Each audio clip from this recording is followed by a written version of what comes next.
Welcome everyone to the Howl podcast, where we feature individuals from various backgrounds who have captivating stories to tell.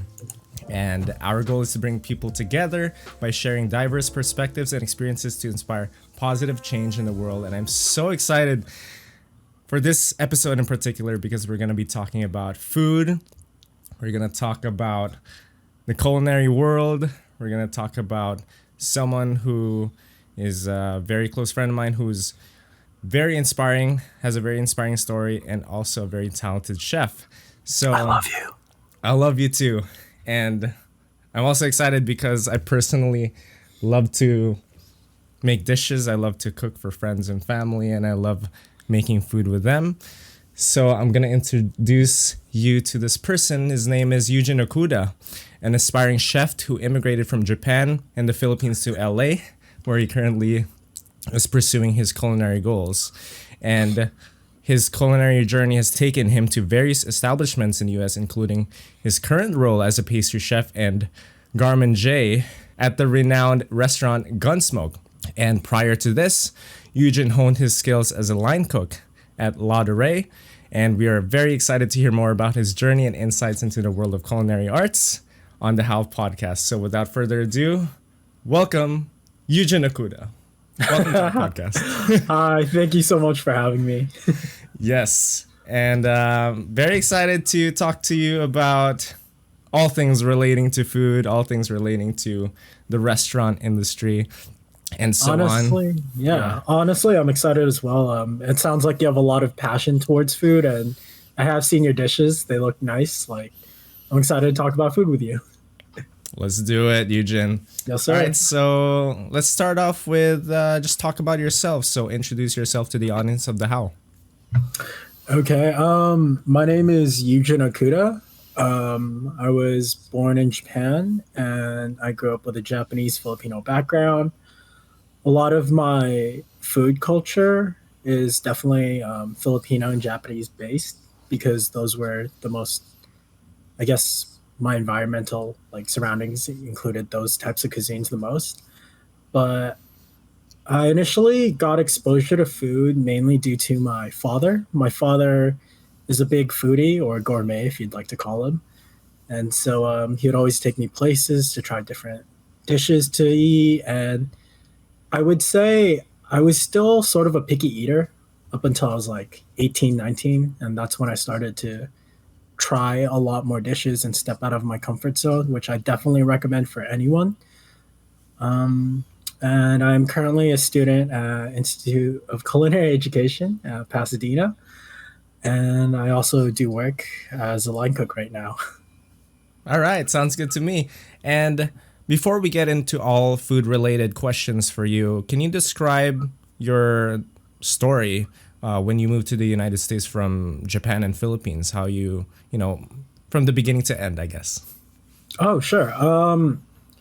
So I had moved around between my two international schools, and then due to a family incident, me and my mother ended up immigrating and moving all the way here to the United States.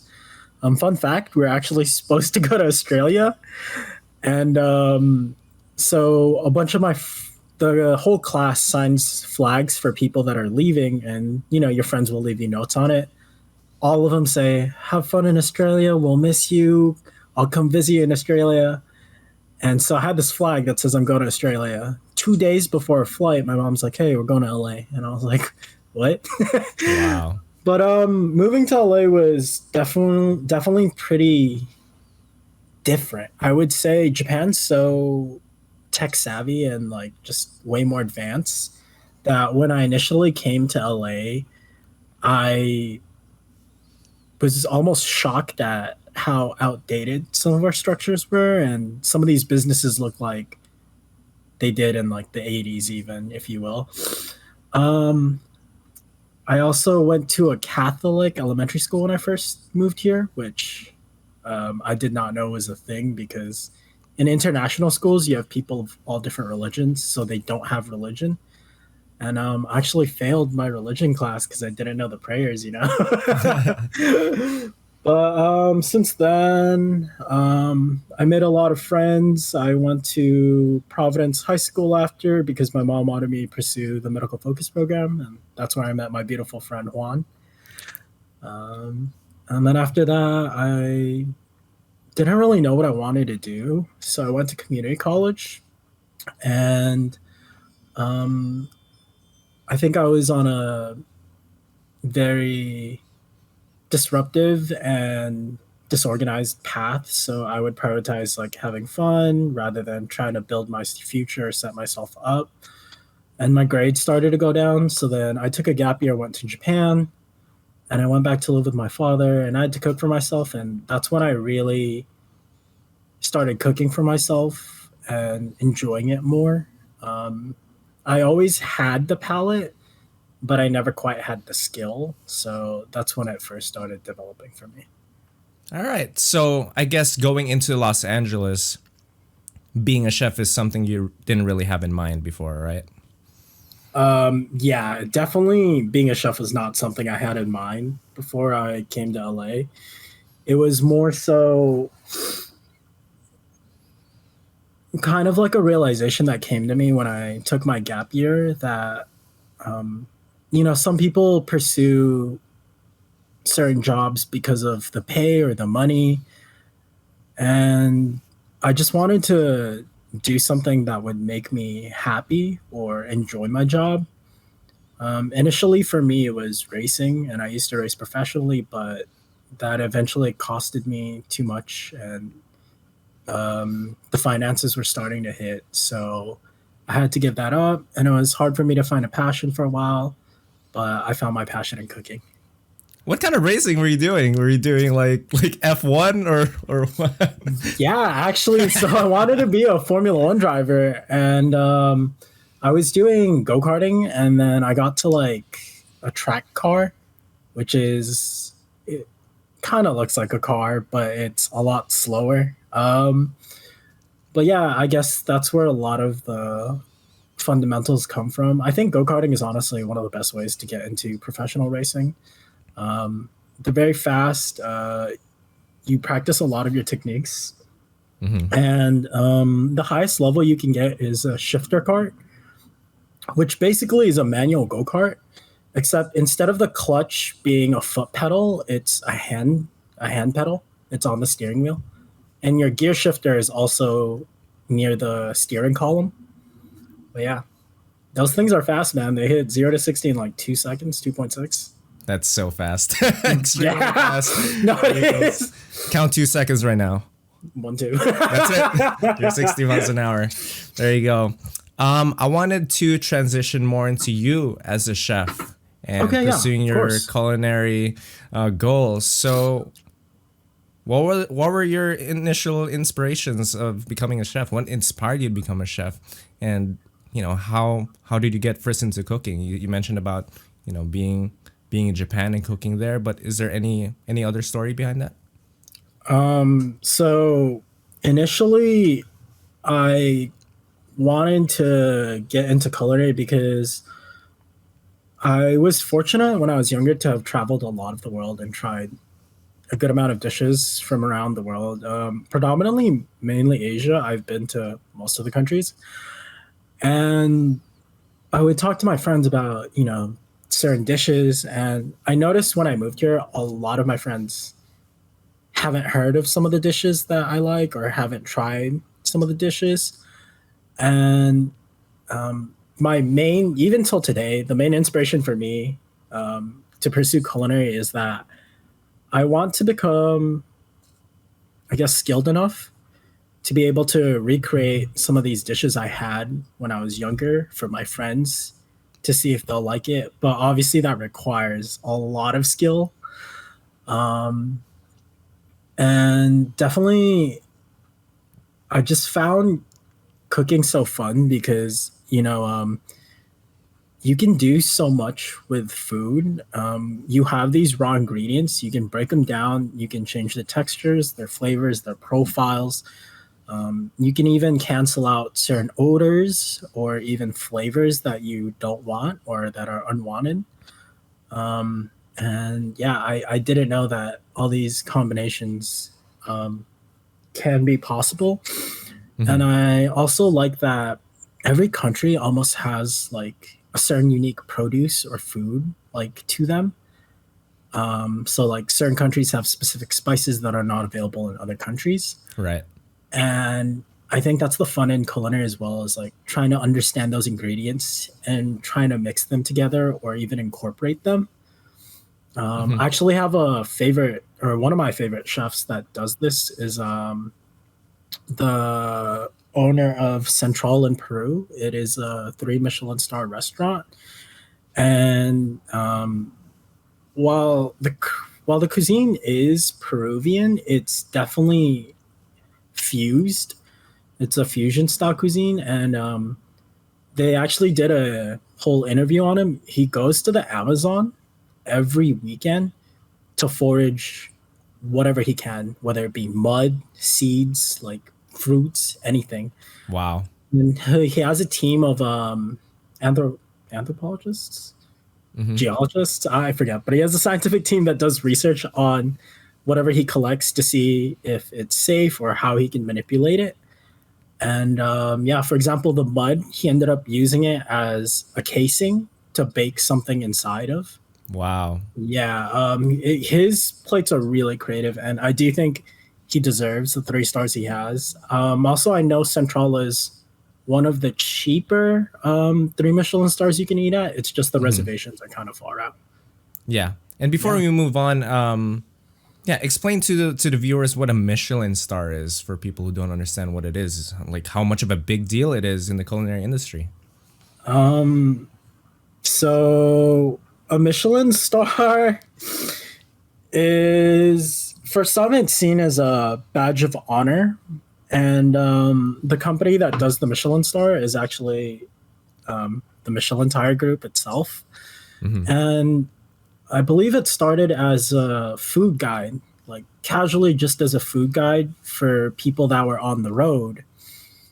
And then eventually they moved on from just being a food guide to actually rating some of these food stops or restaurants or establishments.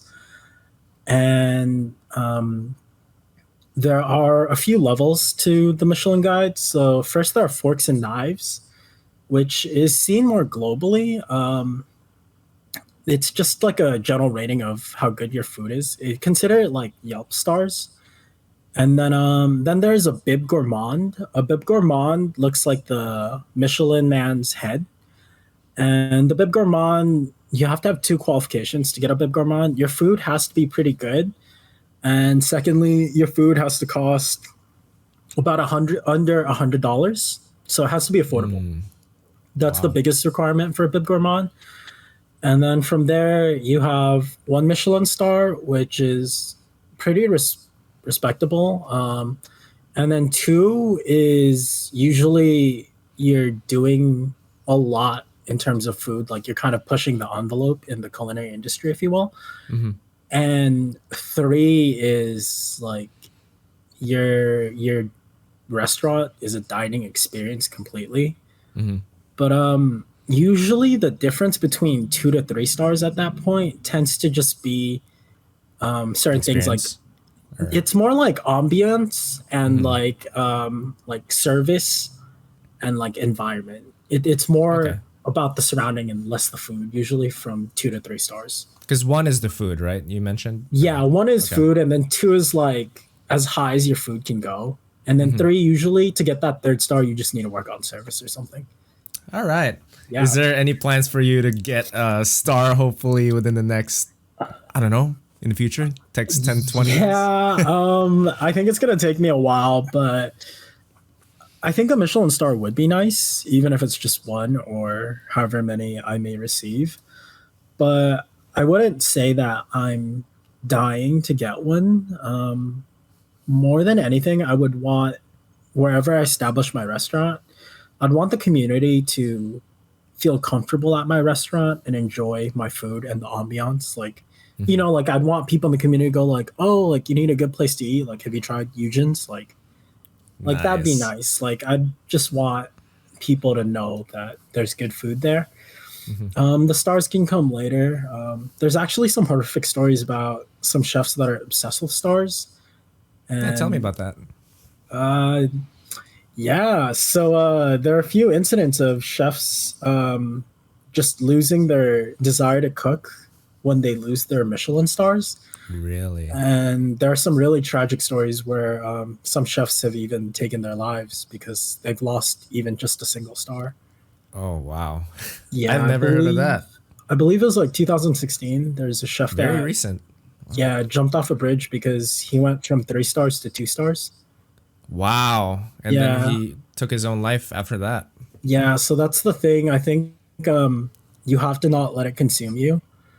And for the most part, most cooks that I've seen seem to not care too much about it. Like, yes, they respect it, but when it comes to their own food establishments or their plans for the food establishments, I don't really hear a lot of them go like, "Oh, I need 3 stars." Like, they just want to serve good food, and I think that's the most important thing.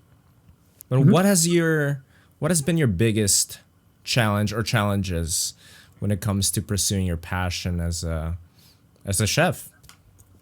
Oh, okay. Definitely meeting my own expectations. As I'm going through culinary school, I realized that my professors grade me really well, but I guess my own self talk or the feedback I give myself is not as positive. So, for example, they could grade me a 10 on a dish that I made during the class. And for me, that dish will still feel like a 7. Like, I feel like there's something lacking. And I try to keep in mind that I'm still in school, and a lot of my senior chefs, or even my sous chefs or my executive chefs, tell me that school is there so you learn. Like, you're not expected to come out, like this amazing, like Michelin level chef right out of school. Like, and they explain that comes with like decades of experience. It's not something you just have right away. So don't be so hard on yourself, is what I get told a lot. And I really try not to, but it's hard because my palate is different. So my palate's not satisfied, then I'm not satisfied. Right. Yeah. Yeah. Tell me a little bit more about the Institute of Culinary Education, how that's like. Is this something you recommend to people who want to pursue the culinary industry? Honestly, I think that culinary school is good for people that want to pursue the industry, but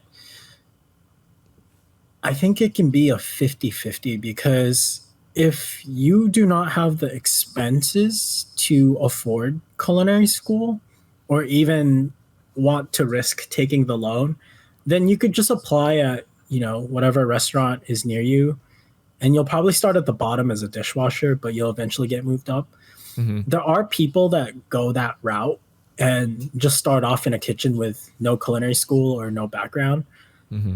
And I would recommend that path maybe if you're really young, because you have a lot more time, and whatever you learn in culinary school, you learn in a kitchen. It's just you learn it in a longer span of time, right? Whereas in culinary school, let's say what you can learn in 10 years in a kitchen is condensed into like 1.5. Yeah. Or even 8 months. I do talk to a lot of chefs. I am currently working with my sous chef currently graduated from my school. And he only did the culinary program, but we started together. And I remembered him. So I asked him about his background. He had been cooking for 15 years. And out of curiosity, I asked him, if you've been cooking for 15 years, why go to culinary school? And he told me basically his girlfriend gave him an ultimatum. And of course, I asked him, did you think it's worth it? And he said, it definitely solidified my culinary skills. So I think even if you have years of experience, culinary school can still teach you some things and definitely make you more consistent, if not a faster chef. And I do like my culinary school. I know the 2 accredited schools in America are ICE, Institute of Culinary Education, and CIA, Culinary Institute of America. Both of those are accredited. For both, I definitely recommend go to the New York campus more, as the classrooms are bigger and whatnot. But in terms of instructors, I feel like they're relatively on the same level. Okay. And I also know Texas has the Escoffier School of Culinary. And if you guys don't know, Escoffier made the brigade system, which is dividing the stations. Essentially, the brigade system was developed for war, but it was used as a system in the kitchen. And because it's so successful, a lot of the kitchens today use the brigade system. Yeah. But it sounds like it's also a resource, or culinary school is also a resource for people to have connections in the culinary industry. Would you agree with that? Yes, 100%. So, I'm sorry. I do not have a lot of connections to chefs in LA, whereas I have a lot of connections to chefs in Japan. And so if I were to apply to a kitchen, I'd probably only get accepted into like places like Olive Garden or, Applebee's, like commercial places, because I don't have that connection. But I think part of the reason you pay so much to go to these culinary schools is that they can get you into whatever kitchens you want as long as your skill is there. So if you have the skill set, you could end up in like a Michelin star kitchen. Wow. Yeah, so it depends how far you push yourself. And what I also like about culinary school, while it is expensive, is that you can take home produce and groceries that you want to order. You just have to be nice to the supplying staff. Yeah. And if you give them a list, most of the times they will just give you what you need in a paper bag and you can take it home. Also in the classes, a lot of the time you'll have leftover produce or even like proteins. Yeah. And you're also allowed to take it home if you want to cook the same dish you just made again or refine your skills. On top of this, there are skills classes, which are usually 2 to 3 times a week. It's a class where you get to make any dish you want. The requirement is you have to complete working with whatever ingredient you're going to order. So if you're only doing chicken and you haven't touched beef or pork, you can't order beef or pork yet. But it is nice. You get 4 hours. There is an instructor there watching you. They're not peeking over your shoulder, but they're there more so to give you criticism or advice. And yeah, it's very fun. I think that's a good way to refine your skills as well. Love that. And yeah, but can you tell us a little bit about your experience in the restaurant industry? You mentioned you worked at La Durée and Gunsmoke. How's that like, and what have you learned so far, when you're pursuing being a pastry chef and the garde-manger roles? Okay. So I've learned that there are many types of chefs out there, and you have those very strong personality chefs that yell at you, like I guess Gordon Ramsay would be an example. But they're not all like that. Some of them are nicer, and they tend to be lighthearted, but when it gets busy, they may push you. Right. And they may raise their voice, but you just have to learn to not take it personally, in my opinion. And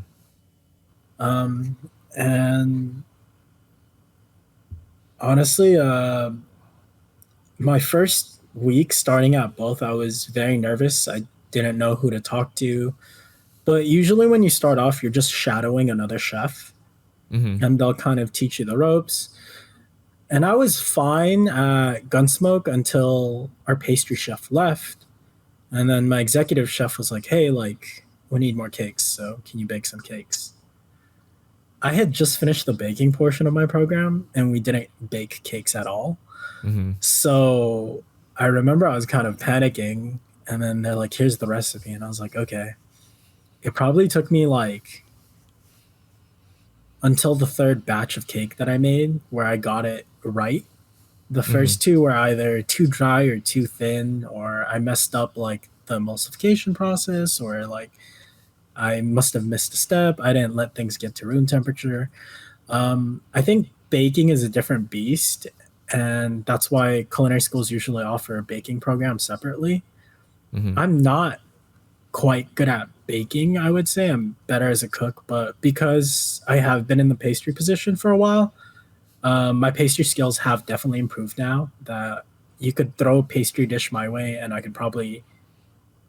would be pretty satisfied with it on my first try. But I always want to pursue the perfection. So, but yeah, I think when you first step in a kitchen too, you have to respect the chefs that rank higher than you, and Hmm. always just listen to them because when you come out of culinary school, no matter how good you are, you should try to be like a sponge and learn from the people that have been in the kitchen longer than you. And I have gotten like conflicting opinions or methods. Like I'll have a chef go like, "Oh, why are you using cold water? Use hot water." And Hmm. then 2 minutes later, another chef will go like, "Why are you using cold water? You should use hot water." And Right. I don't tell them, "Oh, he told me to use cold." I just go, "Okay, like I'll accept both." And what I'll do is I'll try to see which one works better for me. And that's how I kind of go about it. Also, when you first start, they definitely are kind of on you, and you'll make a lot of mistakes when you first start in the Hmm. kitchen. Yeah. I think it's fine as long as you don't cut anyone. The number one thing is do not hurt anyone, Hmm. and you'll be fine. In my opinion, if you mess up a recipe or you screw up like a batch or like a dish, it's okay because you're gonna fail. You're there to learn, and you'll make these mistakes, but you'll only get better over time. Love that. Mhm. And what would you say are your long-term goals as a chef? Right now, you're working in Gunsmoke, but you mentioned about starting your own restaurant. You want to be, you want to have your friends over and try out your dishes, and people will remember your dishes basically. Yeah. What are your long-term goals? So with regards to long-term goals, I definitely want to own my own restaurant in the future. I mean, if we're talking just end goal, I want a restaurant. I also want like a cafe for breakfast foods, and my favorite food is actually ice cream, so I need to have an ice cream shop. Nice. But with regards to my restaurant, I would want something where it's a little more intimate and personal. So I probably would only have like maybe 10 seats maximum. And I would probably have it'd be like a counter style type of dining experience where I'm making the food in front of you and I get to Wow. interact with the customers and talk to them and explain the dishes to them. That's But awesome. I would also probably have two dining times to make this kind of sustainable. So I'd probably do one dinner service at like 6 and the other one at 8. Hmm. Okay. Yeah, so those are my long term goals. Yeah. What kind of food though in that restaurant?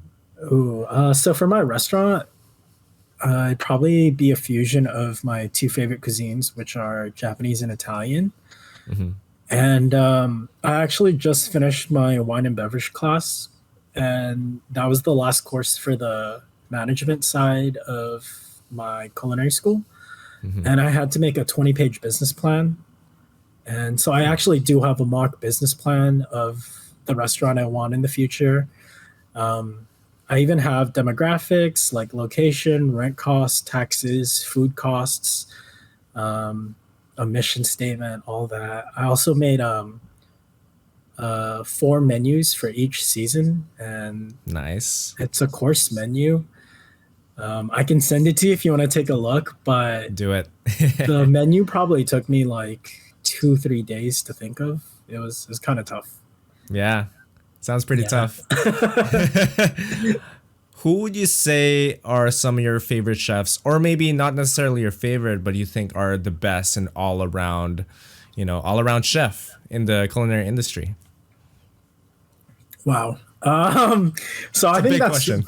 yeah, that's really hard for me because I'm completely aware that there are these TV personality chefs that you see, like for example Gordon Ramsay and like I don't know Martha Stewart, I guess. I don't know. Yeah, so those chefs are pretty solid. For me, I think my favorite chef, like of all time, would probably be Marco Pierre White. Um, I love his personality. Um, I think his food looks amazing. And I also think that if ever you see him cook, it just seems kind of pretty natural. Like it's not like he's struggling. Right. Where like if you kind of see Gordon cook, like he's kind of like always jittery and quick, which is He good. wants to Like, go to the you want to restroom. be Like, quick. Yeah, like he's always moving. But with Marco Pierre White, it's like smooth, controlled, like, and he's still keeping up good pacing. that's But I impressive. also am aware that there are a bunch of new chefs that are currently on the rise or consistently out there. Hmm. And these chefs might not be people that you and I have heard of, but I'm sure if we tried their food, we might think they are one of the best. Absolutely. Yeah, and Mhm. there's a lot of TV personality chefs, but in the back of our minds, there should be also people or chefs that we don't even know of that are Exactly. maybe Yeah. even way better than we can ever imagine. Oh, So, 100%. Like yeah. my first culinary instructor that I had at school Hmm. um had no idea who she was. I even tried to do a Google search on her, couldn't find a lot on her background. But so how culinary school works is you'll have a few recipes to make for the day, Hmm. and usually it'll be initially start with like three, but later on you push to like 5 to 6 recipes a day. And so your professor usually or your chef demos for you, which means they'll make the food, they'll have you taste it, and they'll show you what you need. Like for example, crispy skin on the fish, the sauce has to be nappe, and all these things. It has to be seasoned right. But I remember, despite it being an introductory course, my first chef was cooking, or her demo foods were really, really well balanced. One of my favorite things that I think she made was the duck l'orange, which is a French style duck with basically it's like an orange kind of sauce that you thicken with butter. Hmm. Wow. And I remember when I tried it, I kind of just froze in the moment. Hmm. And I have a very refined palate, but it was so well balanced that I was almost speechless. And that's when I kind of looked at her and I was like, this woman can cook this good, and I have no idea who she is. She later told me that she at one point was the executive chef for I believe it's the Disney California restaurant or the Grand California restaurant. Wow. And during the time that she was an executive, it was the number 3 restaurant in America. Yeah, so that I mean it really explains her skill. Absolutely. Yeah. Actually, real quick question: Yeah. Go for it. why do you like to cook? I want to ask you that actually. That's a really good question. So, and it's very interesting that I've had a guest ask me a question that's never happened before, but I think the love for cooking is just the love for food in Mm-hmm. general, whether it's for family, whether it's for friends. I think it's just building a sense of community around me Yeah, and just enjoying something together while doing the things that we love, whether it's filmmaking, whether it's playing sports, whether it's watching a film. mm-hmm. If you combine all of that and then food is also there that's present, and also events that happen like birthday parties, things like that. When you enjoy food and when you enjoy something that you really love, I think is such an awesome experience. And I think that's beautiful. Yeah, yeah, very beautiful. food definitely brings people together, Yeah. and I do agree that you could be the worst person in the world, but everyone loves good food. Yes. So, like, you could hate my guts, but if I cook a dish that to you is perfect, you can't hate me. Absolutely. I will love you forever if you create something really good. And Oh, of course. yeah, but But yeah, okay. And when did you first start diving into cooking? Actually, my mother taught me how to make eggs. I think it was like That's 8 years actually a ago. really good place to start. Yeah. So that's, if you're starting to cook, that's, a 2-minute thing, to do. So, if you want to start something out, I think eggs is a really good place to start. So I started there, and I just transitioned to more and more things, like, now transitioning into cooking rice now, and then Good. cooking other things. And now, eventually you transition into cooking dishes and meats and poultry and everything else.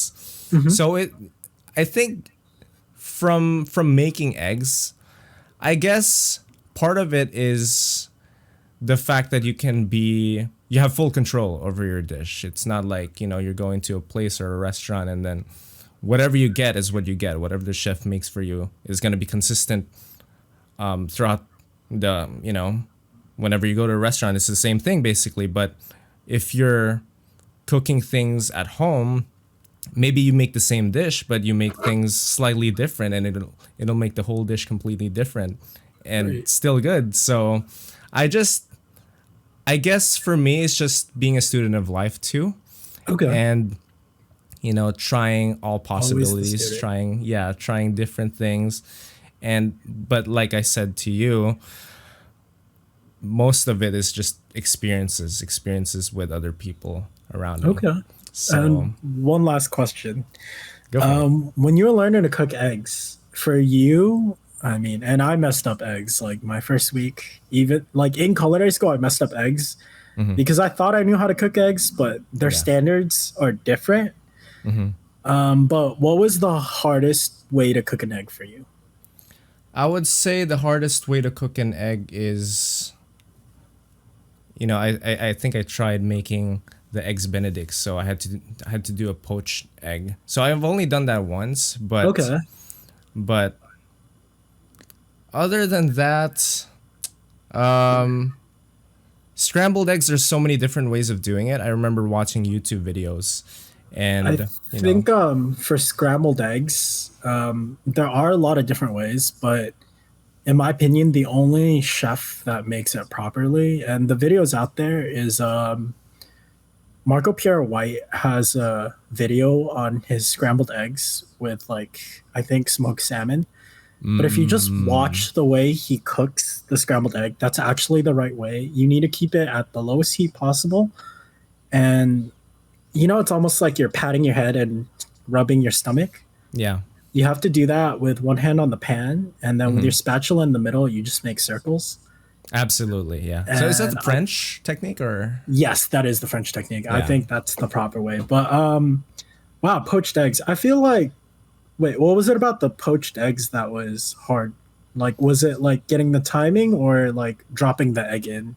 Because I know when it comes to poached eggs, you actually have to make a vortex in the water and set Yeah. it down with a ladle for it, or a cup even. Yeah. Yeah, that's what I did, and basically I was swirling it around, and I guess just because it was something I've never done before, and I've only done it one time. Maybe I guess that's why it was the hardest for me, because like the other types of eggs, like for example sunny side up, I've done it multiple times, and I've done over easy multiple times, but poach I've only done once. So that I would say I didn't have much instruction going into it. I just like read a recipe real quick. Okay. And so what I did was I just waited for it to like bounce around, and that's when I took it out. That's when I took out the egg. Oh, okay. And I think I added like a vinegar.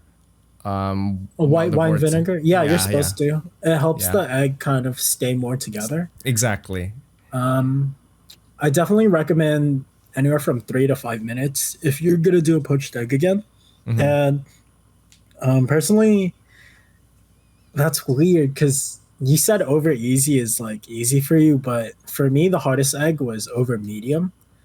And the reason for this is the egg flip isn't quite the hardest part, but it's actually predicting where the medium is, because after you do the flip, this is the way you can tell if it's easy, medium, or hard, is once you do the flip, with your finger, you gently tap where the yolk is. And depending on how springy it is, determines how cooked it is. But obviously, if it's really stiff, you know you're at hard. And if it's really soft, you know you're at easy. Easy. Yeah. But medium is so hard to tell because it still feels easy, and then Yeah. like you pull it off, right? Yeah. If you don't transfer quick enough, guess what? It goes to hard. Yeah. Yeah. And That's true. It's so I fast. yeah, I kept messing up medium for like the first 2 3 days of my culinary school Yeah.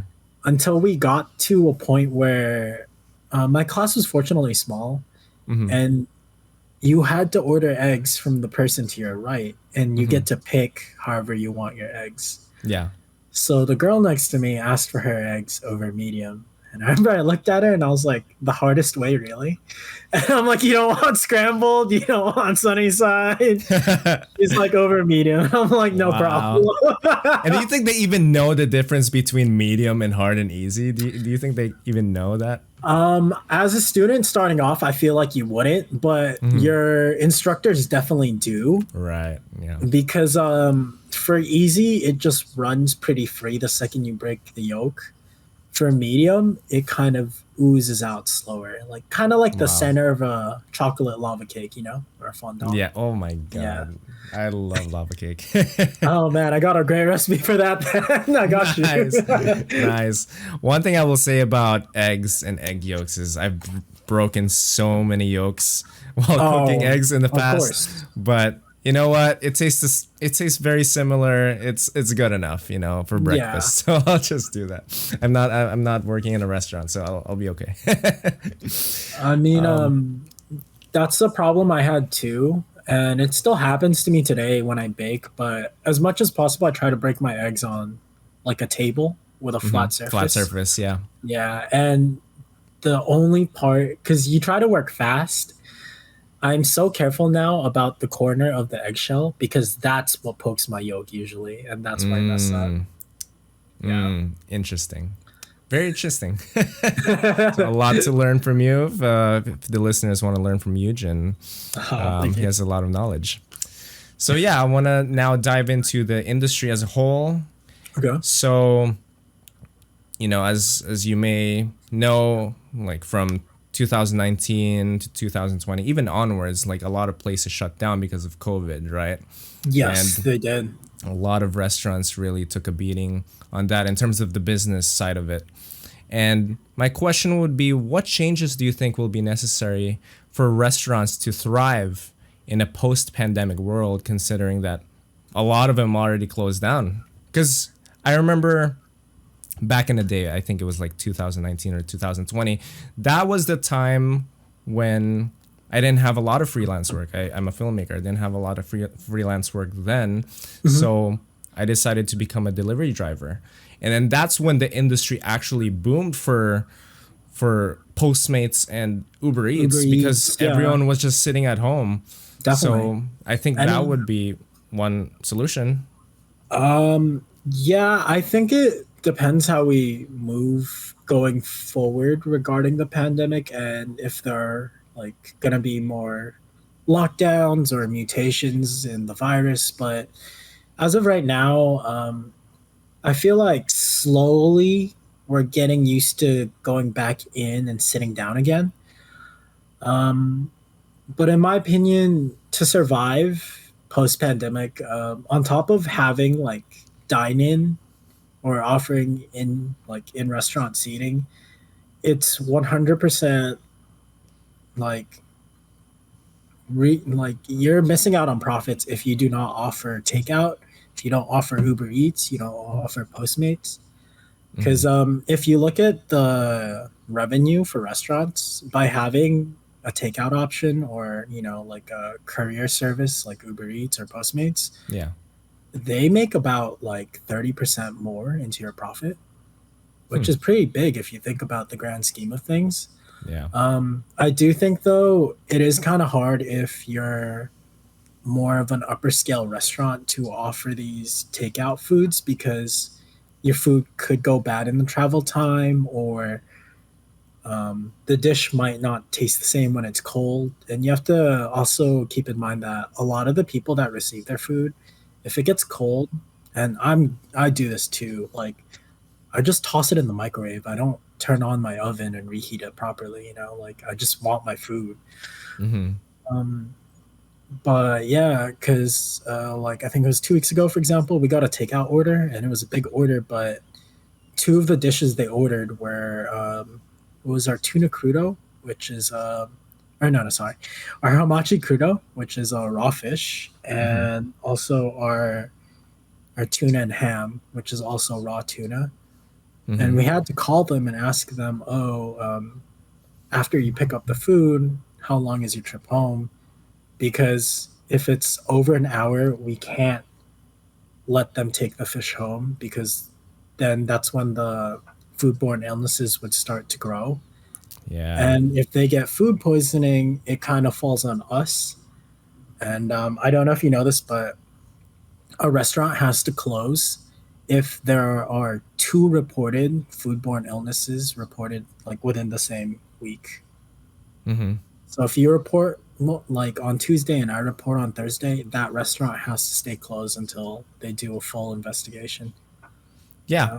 And what would you recommend for restaurants, let's say, who are struggling with that aspect when it comes to foodborne illness? I remember watching Kitchen Nightmares multiple times, and there's a lot of episodes where, the sanitary things are not good, right? So Right. I don't know if you've seen that show I have, yeah. before. Yeah. I've seen a few episodes.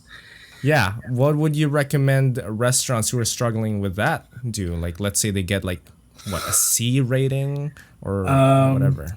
Honestly, without being disrespectful, there's two options. One is shut your establishment down completely because, in my opinion, if you can't keep your kitchen clean, it's not going to be productive. And if you're not serving clean food, like you might as well close because you clearly don't care about your customers.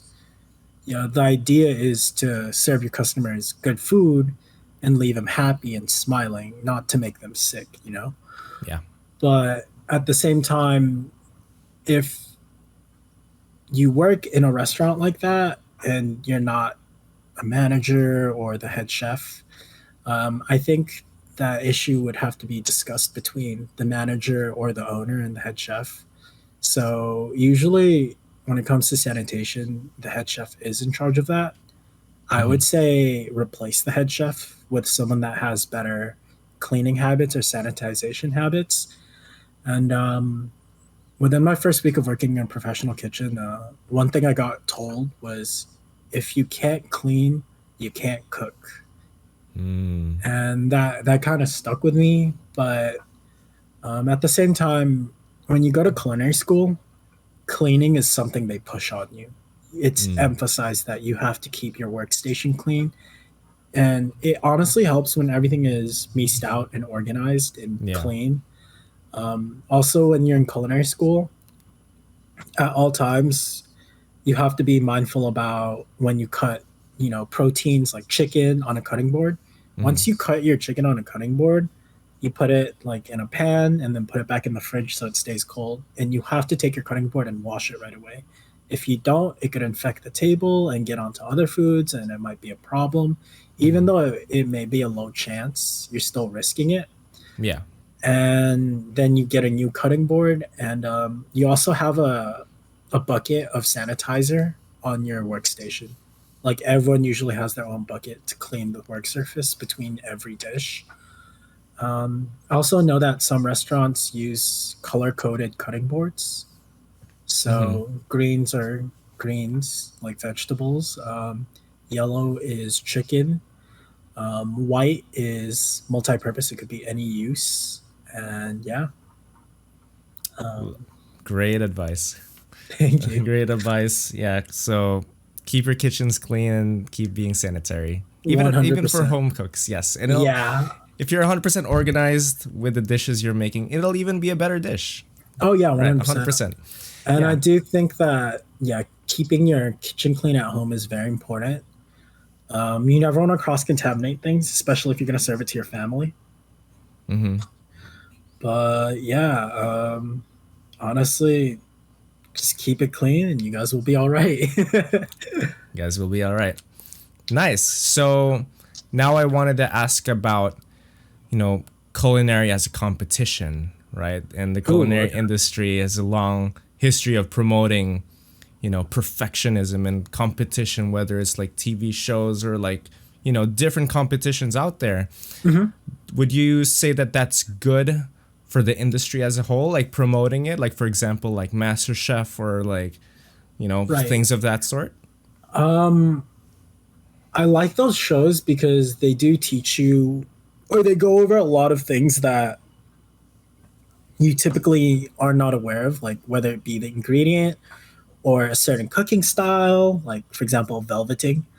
Um, and it's really nice to make the audience more aware of these things and introduce them to maybe new dishes, new styles of cuisines, and actually like Iron Chef. In Mm. Iron Chef, you see a lot of fusion of cuisines, and it's like you can see that a lot of chefs cook based on whatever cuisine is homey or natural to them, Hmm. and they'll like incorporate it to whatever dish they make. So like let's say you're Filipino and I ask you to make pasta. You may not Ooh. make a traditional Italian pasta, but you may use some hints of Filipino ingredients or flavors in your pasta to make your own version of your pasta. You know what I mean? Yeah, And that's hard though. oh, 100%. But I also think these culinary competitions are good because I personally haven't been in one, but I feel like it does push you, and it's a good way to get your name out there, whether you win or That's true. lose. Hmm. So as long as you don't take it personally, I think you'd be fine. I also Hmm. know that winning these competitions can open doors for you. I believe with some winners receiving like a certain amount of money, or even offers to go to a culinary school, or even offers to open a restaurant. So that to me is kind Wow. of crazy. Yeah, it's a nice gateway. Absolutely. Are you gonna? Do you think you'll be, in the future competing or no? Sure. Like I'd like to try it out maybe once. I don't know how far I'd make it, but I'd still love to try. And Yeah, they look very fast paced and they feel like they're at war and just like, they're just like yeah, doing so many things at once. I really honestly love the creativity of the dishes in those culinary competitions, and I see a lot of interesting fusions of ingredients that I haven't seen. But I also feel like that's more common with Californian cuisine. So Hmm. Californian cuisine is actually its own unique thing, because you know how in California, and specifically more so Los Angeles, we have a blend of cultures. Yeah. Because if you think of like Los Angeles food, you can't pinpoint it. You can't go like, oh, like sushi. No, there's so many cultures. We got tacos, we got ramen, we got pad thai, we got like kebabs. There's so many dishes. So California is the melting pot for these cuisines, It is. and it all started. I don't know if you guys know this, a little history, but at Chez Panisse, which is a restaurant owned by Alice Waters, Hmm. and she's considered the pioneer of Californian cuisine. Um, but there is a little bit of a dark history to that. She was more so the executive chef, and she had a chef under her named Jeremiah Tower. Hmm. Jeremiah Tower was actually responsible for fusing the cuisines and creating these Californian dishes, and Alice Waters just kind of took credit for it. But that's something that not everyone in the culinary industry is aware of. Yeah. Love that. Yeah. And speaking of cuisines, I want to do some lightning round questions that are meant to be fast. Oh All yeah, right. no problem. So the first one is top five favorite cuisines and why. Top five favorite cuisines. So Japanese, Italian. I have to include Filipino. I really love Mexican as well. And for my last one, probably Spanish. Love that. So obviously Japanese and Filipino are just my background, and it's what I grew up with. And some people may not understand that are listening to this podcast, but I encourage you to visit both the countries to try the cuisine in the Over native there. Yeah. Yeah, it's way different. Like I've had Filipino dishes out there that are incomparable to the Filipino food that we serve here. Mm-hmm. Um, and with Japanese cuisine, I've always loved Japanese cuisine growing up. And, like I didn't really think one cuisine's like better than another. And I still don't think like one cuisine's better than another.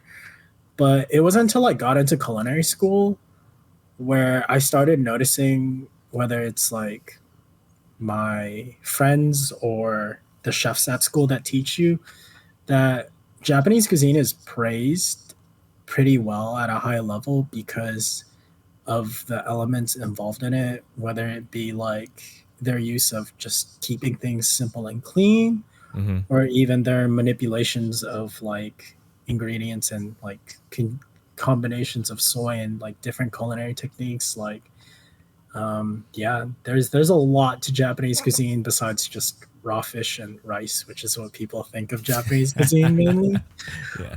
Um, let's see, Mexican food. Oh wow. Oof. So good. Yeah, that one is just like a endless pan. I don't know, like the braises and like one of my favorite Mexican dishes probably is mole actually. Mm-hmm. And I would never have thought of incorporating chocolate into like a stew, Interesting. but they make it work, man. Mole negro is really good. What else? I said Italian. I really love Italian. I think this is kind of biased because my mom actually loves Italian cuisine. Mm-hmm. So growing up, we would also go to a lot of Italian restaurants because of her. Mm-hmm.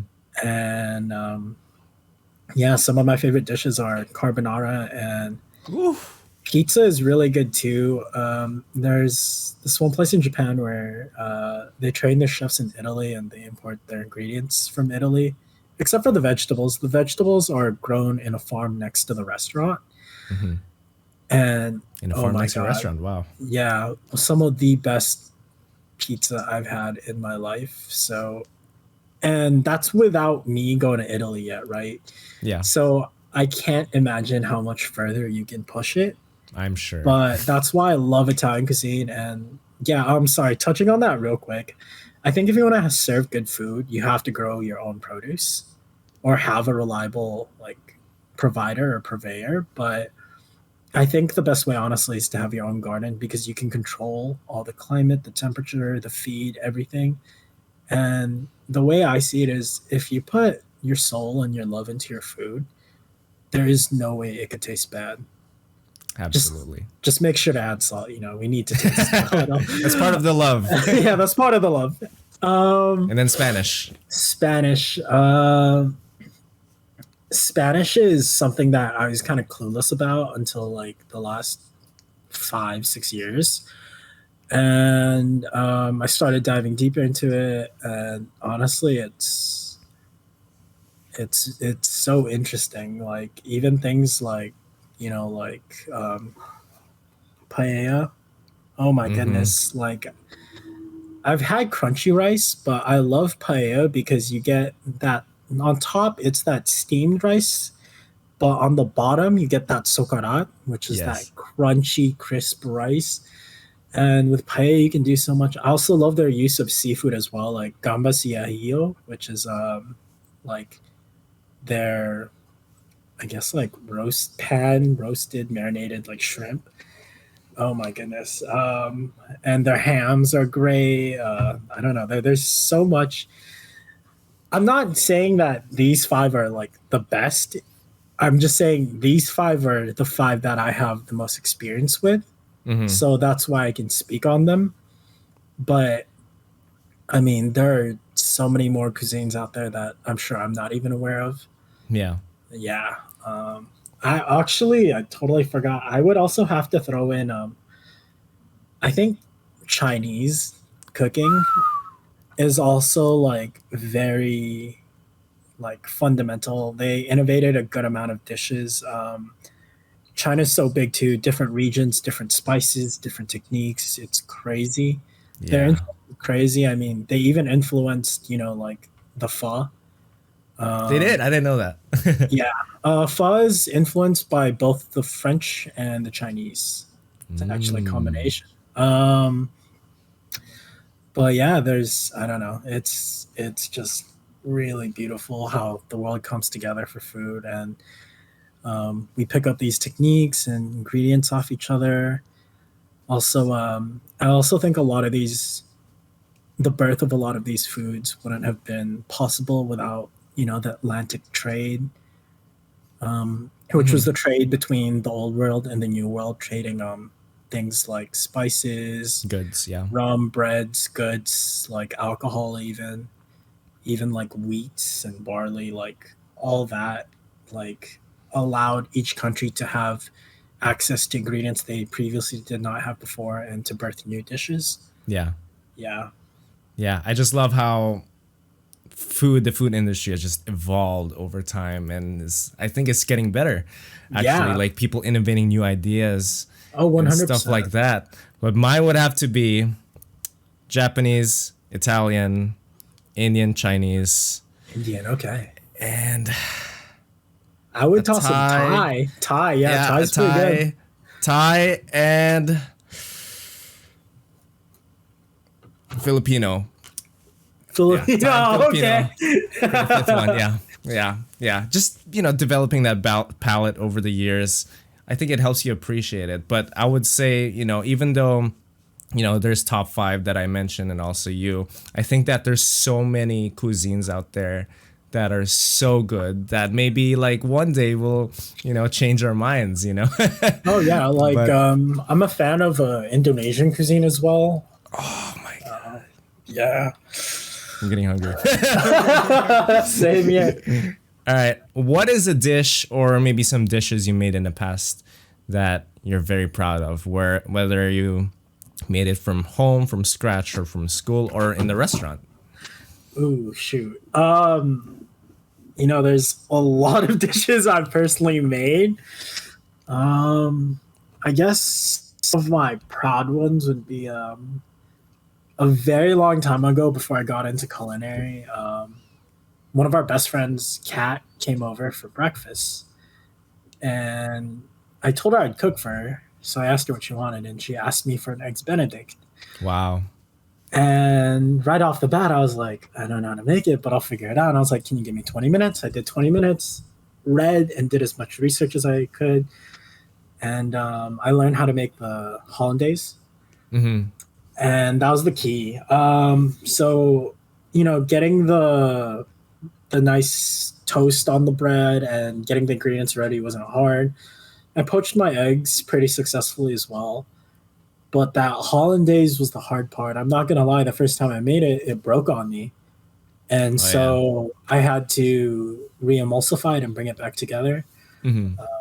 If you want to know how to re-emulsify hollandaise, just keep it on the double broiler and then just add in a tiny bit of hot water and just whisk it. It should come back together, but Mm. the flavor might be slightly dulled a little because of the water. The So water. you got to reinforce it. So don't add too much water, but that's a quick way to bring it up if you're in a pinch. And I served it to her, and I asked her how it was, and she said it's pretty good. And I was like, give me a number out of 10. She's like 9.5.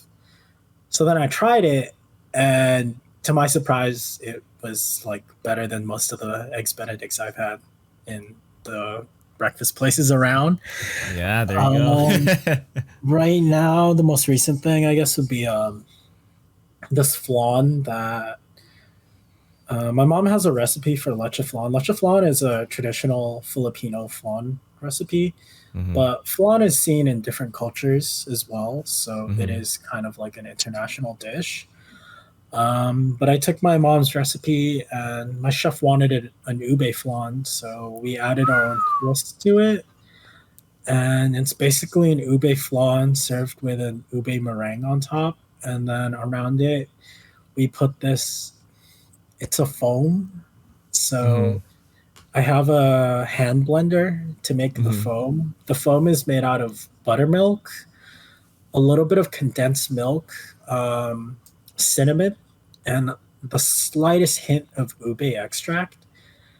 And Ooh. basically the flavor you get from it is predominantly the buttermilk. It's that sourness, but that slight, very ever so subtle slight sweetness from the condensed milk Mm-hmm. pairs so nice with the bite of the flan, because you know how flan's like savory and creamy and sweet. Yeah, that contrast from that punch of the sour to that sweet finish is beautiful for me. That's, I Yes. guess, something that I'm proud of that I've made recently. Other than that, I don't know. There's a ton of things, but I guess steaks in general are one of my favorite things to make because it's fairly Steaks. easy. Yeah. And I told you earlier, one of my favorite Italian dishes is carbonara, Mm-hmm. and I've gotten that one down to perfection. So that's another dish I'm proud of. Nice. But yeah, That's awesome. how about I you? Well, before I start, I just want to say I want to try that ube flan Oh yeah, because I listen, haven't come tried by, it. Come by. I'll do come by it my work. right now. After this podcast, we're gonna go have some ube flan. No, literally, So, I'll give you the dessert for free. You can come by. I'll run dishes out for free. Don't worry, I got you. guys, I'm getting a free dish from a chef here. That's absolutely amazing. Mine, mine would have to be roasting a turkey. I remember making Ooh, a wow. turkey last year for It's kind of hard, Thanksgiving. honestly. I don't And like roasting it. oh my goodness. The fact that I had to like deal with a freaking 18-pound bird in front of my eyes and then just do so many things with it to make it good is probably my hardest, dish I've ever done because it Yeah, has a reputation of being dry and a turkey's lot of flavorless. it is flavorless most of the time and like different parts of the turkey cook different times and temperature or same temperature but different times because of the sizes, right? Like for Yeah, example, like and the the breast is proportions, big. the breast meat, yeah, to the leg. Exactly. So that was definitely a challenge, but one of the things that I did was like I looked up a recipe online and just saw different recipes, but one that really struck to me was Gordon's recipe and how, just different ways he did to the bird to make sure that it's not dry and make sure it's still flavorful, Okay. even though it's such a big thing and it's so heavy. You have to do so many things, and So, the marination of it, and also just like I guess the hardest part for me is just like how heavy it was, and what just a was the lot of key to keeping it moist, and how did you cook it? letting it rest, I think. So Letting it how I rest. cook, Okay. I followed the recipe actually, like I said from the video, but I also followed the instructions because Okay. it depends on the weight. Because if there's more weight, the longer time it cooks it, right? Right. But I to the key to making it moist, as I learned from the video, is just cooking it a certain amount of time that it needs to be cooked and making Okay. sure it rests the same amount of time. Okay. Because if you slice the Too bird early, too the early, juices come out. the juices come out and it'll just be dry. But I remember cooking it for 3 hours or 3.5, or even before that. First of all, I took it out of the fridge. The night before, I marinated it with compound butter, which consists of butter. I believe it was Italian parsley, salt, pepper, lemon juice, and lemon zest. And I Nice. believe garlic as well. So just a bunch of sticks of butter inside the bird, whether it's like inside the butt or like on top of the skin, inside the skin, basically everywhere, everywhere, you name it. You know what I Did you mean? put the And turkey in the oven? I did. So I Okay. put the turkey in the oven, make sure it heats up for like 10 minutes, like on high heat first. Right. And then I took it out afterwards. And then one of the things that Gordon recommended was to make sure that the butter doesn't burn is to add olive oil on Okay. it in the butter and also on top of the bird. And then what he did too was he put a lot of strips of bacon on top of the turkey and around the turkey on the sides of the turkey. So the And fat, the fat will be a part of it, and also the saltiness will be a part of the flavor of the right? skin, and it will also maybe be absorbed by the bird. I was gonna And say, I would say outside of what you did, another way to keep it moist would be basting it consistently in the oven. Maybe yes, that'd be key. And yes, You could do a baker's technique as well. So bakers do this with their bread, and it works with certain proteins as well, especially poultry. You can actually leave a really small well, not super small, but a decently small size container of water to Mm-hmm. allow for more humidity in the oven, Mm-hmm. and that'll keep your turkey from drying as well. Absolutely. And yeah, Hmm. basting every 30 minutes or so was also something I did, and it really Good. helped. And even when it was resting, I was still doing it just for fun. Yeah, So, of course. and then afterwards, once it's rested, slicing into it, like there were a few drops of juice coming out, but for the most part, the second you see the meat, it's just a bunch of juice in there. I'm like, whoa! Hmm. I've never seen something like this before. Like it's slicing and carving the turkey is also, compared to a small side chicken, a turkey is a big bird. You know what I mean? But if you know what you're doing, then it's good. But yeah, I would say that's my proudest one, just because of the effort Okay. it took to do it. So yeah. Have you ventured into like brining? Like, have you ever tried brining your poultry or your pork as well? Because Like in the if fridge or. um no, like just like you can do a dry or a cold brine. Yeah, they do go Mm-hmm, in the fridge, mm-hmm, but I would say for poultry, you usually want to do a dry brine, mm-hmm, but you could do a wet as well, and it'll make it crazy juicy. If you want some of the best fried chicken, mm-hmm, make sure to brine your chicken before you actually dredge it, and batter it up and let it marinate. mm-hmm, Just before all those steps, just try brining it for like a day or two and then do all those steps. You're going to get some really juicy fried chicken with some beautiful flavor. And for pork too, when you cut that pork after you cook it and everything and you squeeze it with your hands, it's kind of almost like that Texas style brisket where you see the fats mm, coming out. yeah. Ooh, yeah. Yeah. What would you say you would recommend? Like dry brining more or wet brining more? I would say wet brining is like a little what do you call it? Beginner friendly, but you can dry brine. The biggest thing about these brines is make sure you wash off all the salt. Like rinse your meats after in running water for at least like 10 minutes. Interesting. Why? Because you use so much sodium in your brines that if you don't wash them off and you just cook it, your dish is gonna taste like the ocean, like way too salty. That's actually a mistake I made when I first brined. That was before culinary school. I just brined by myself. Like I Mm-hmm. learned it online. And then like I was reading the steps. I didn't read the part where it said wash the brine off. Mm-hmm. And I remember I tasted it. I was like, geez, this tastes like the ocean. Like I don't know what Mm-hmm. happened here. Yeah. That's something um, we don't want for sure. oh yeah, definitely. Yeah. So now, next question is you mentioned about your top 5 favorite cuisines. What about dishes? Oh shit. Okay. I really like sushi, so that's one. My favorite dish of all time, I told you, is ice cream. Mm-hmm. And I would say carbonara is really high up there for me, like Nice. maybe like fourth. A good steak. I always love a good steak. Yes. And my fifth dish, my um, okay, I have two, and they're Mm-hmm. both Filipino dishes.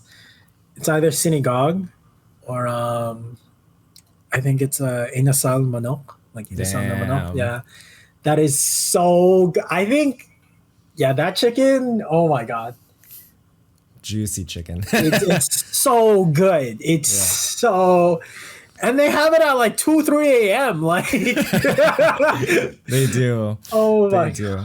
That's that's my amazing. favorite. Yeah. Absolutely. Mine would have to be sushi and katsudon. Even Okay. for Japanese. Filipino, I would have to say there's a dish called pork binagoongan. Yeah. And, I remember my grandmother making it like every Sunday, and it's just super nostalgic for me. And it's, whenever my mom makes it, a very similar way. It's just like, oh, Like you feel those memories come back. I feel like that's a lot of chefs' favorite dishes. If you ask most chefs, they'll mention a dish that is made by their grandma, their mother, or their father, someone in their family. And that's the thing too, is like when it comes to food, the nostalgia factor, as much as you don't think about it, plays a factor. Absolutely. Like, for example, I could take you to a restaurant where I think their salmon's really good because I've been having it since I was 6. But for you, it could just taste really average. Right. And that's because it's my mental or the memory connection there that makes it taste good. But I'm sorry, continue. No, I'm super glad you mentioned that because, there's just so many dishes in the past that are so nostalgic to me. But sinigang too, especially when it's raining. Sinigang and what's that other one with the bone marrow? The Filipino bone marrow? I totally forgot. Yeah. You know what I'm talking about? Oh my goodness. I can't believe. Wait, give me a sec. Lugao, right? Is it Lugao? Hold on. Bulalo. Yeah. Bulalo. Oh my God. Yeah. Is, okay. Cooking that for such a long time, and then the broth. Okay, listen. Bulalo is like a hangover recipe. It's a cold, like you're sick. Have some bulalo, you'll feel better. Like, yes, it's an all around cure. Like it will cure you for sure. It's like our chicken noodle soup, basically, but better because it's bone marrow. It is. But I would also have to say, there's this fast food restaurant chain in the Philippines called Chowking. Yeah, I'm listening. They had a dish there that they took out, and I'm super sad about it, because they took it out right before I migrated to the United States. It's the pork spare ribs recipe. Oh, I never got to try that. It's not there anymore, but like I think there are recipes like online. So I can't wait to taste it again. Don't worry. When I become a chef, I'll tell them to bring it back. Bring it back, Chowking. How dare you do this to me? And then the last one, I remember going to Hong Kong. I think it was like back in 2006 or 7, maybe even earlier. Okay. And I don't remember what it was. It was like a chicken dish. It was stir fried. With like, and marinated with like a lot of sauces. And, I think it was like a fried rice or something like that. And that was the best fried rice still up to this date that I've ever had. And I remember in the back of my mind how it tastes like, and nothing still has mimicked it. So I got to go back to Hong Kong. It's that MSG. It's that MSG. That's what you need. Uncle Roger says MSG. It needs to be there. Fuyo. Yeah. So I just love talking about food. I'm very enthusiastic about it. I know it's gone over like an hour and 18 minutes, but I'm having fun. So what is the craziest or most ambitious dish you've ever created, and how did it turn out? The craziest and the most ambitious. Wow. Okay. So, shoot. I was trying to. I think I was trying to get. I have a few. And like these kind of failed, by the way. For one, I was like, okay, like, so in gastronomy they make a lot of spheres and like like gels, but I wanted to make a pasta, right? But I wanted to put the sauce into spheres so that as you bit the sphere and took the noodle in your mouth, it would like the sauce would burst from the gel and just reinforce the pasta. And I tried to do this inside a ravioli. So this is a lesson I learned. I learned that your sauce that you make for the pasta obviously has some sort of fat, whether it be in oil or butter. And to make the spheres, I was using agar-agar, which is like a powder that you can use to make spheres. But what I didn't know is that agar-agar can only spherify things that don't have fat. So it doesn't work if there's oil or butter present. Interesting. If it does, it just ends up looking like a blob. It's not like a complete sphere. And like the bite of it is like biting like gum. It's like a whole thing. It's not like there's a center where it's still liquid. No, it doesn't stay liquid. And I later learned that you need to use sodium alginate if you're going to use butter, or if you have like fats in and whatever you're trying to liquefy or spherify. But yeah, I really wanted to spherify these sauces to put them in a ravioli.